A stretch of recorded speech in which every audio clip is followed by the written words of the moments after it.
রব্বুল আলামিন বলছেন ওয়াসাইনাল ইনসান বিওয়ালিদাইহি, পিতামাতার সাথে সদাচরণ করো, উত্তম আচরণ করো। কিন্তু সেদিন তো যুদ্ধ হয়েছে ভাই, সন্তানের বিরুদ্ধে, পিতা সন্তানের বিরুদ্ধে যুদ্ধ হয়েছে।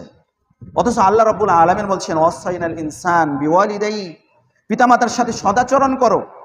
তো রব্বুল আলামিন আবার আরেকটা জায়গায় বলেছেন ওয়াইন জাহাদাকা আলা আন তুশরিকা বি মা লাইসা লাকা বিহি ইলমুন ফালা তুতি'হুমা ওয়া সাহিবহুমা ফিদ দুনিয়া মা'রুফা। যদি তোমার পিতামাতা তোমাকে এমন বিষয়ে বা বিশেষ করে শিরক করার জন্য তোমাকে যদি তাগাদা করে, তাহলে তুমি তাদের সেই কথাটা মানবে না, তাদের সাথে সম্পর্ক ছিন্ন করে দেবে। সাদ ইবনে মালিক রাদিয়াল্লাহু তাআলা আনহু বলেন, এই আয়াতটা নাজিল হওয়ার মূল কারণ হচ্ছে আমি।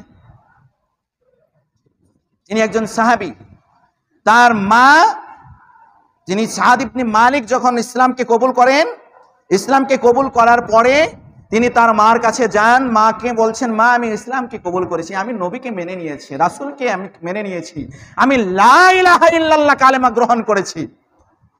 তার মা বলছেন তুমি যদি এই লা ইলাহা ইল্লাল্লাহর কালেমা ত্যাগ করতে না পারো, তোমার সাথে আমি কথা বলবো না। অথচ তিনি তার মাকে কিন্তু খুব ভালোবাসতেন।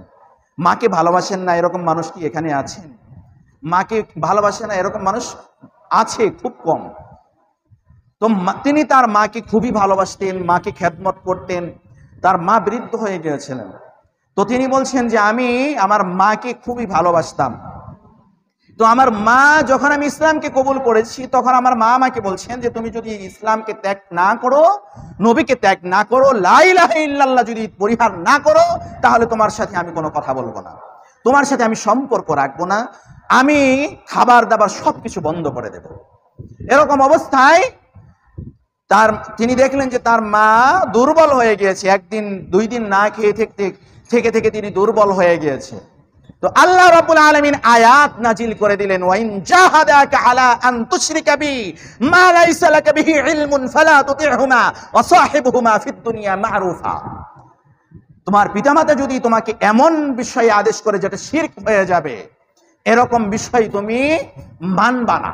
তখন ওই সাদ ইবনে মালিক রাদিয়াল্লাহু তাআলা আনহু তার মাকে বলছেন মা আপনি আমার আপন, আপনাকে আমি ভালোবাসি, কিন্তু আপনি যদি আমাকে দ্বীন ত্যাগ করতে বলেন, ইসলামকে ত্যাগ করতে বলেন, আমি এটা করতে পারবো না। যদি আপনি না খেয়ে থেকে আপনি একজন নয় হাজার বার যদি আপনি মৃত্যুবরণ করেন, তবু আমি কালেমা থেকে, রাসূলের দ্বীন থেকে, আমার আল্লাহর দ্বীন থেকে আমি এক চুল পরিমাণও সরে আসবো না। সুবহানাল্লাহ।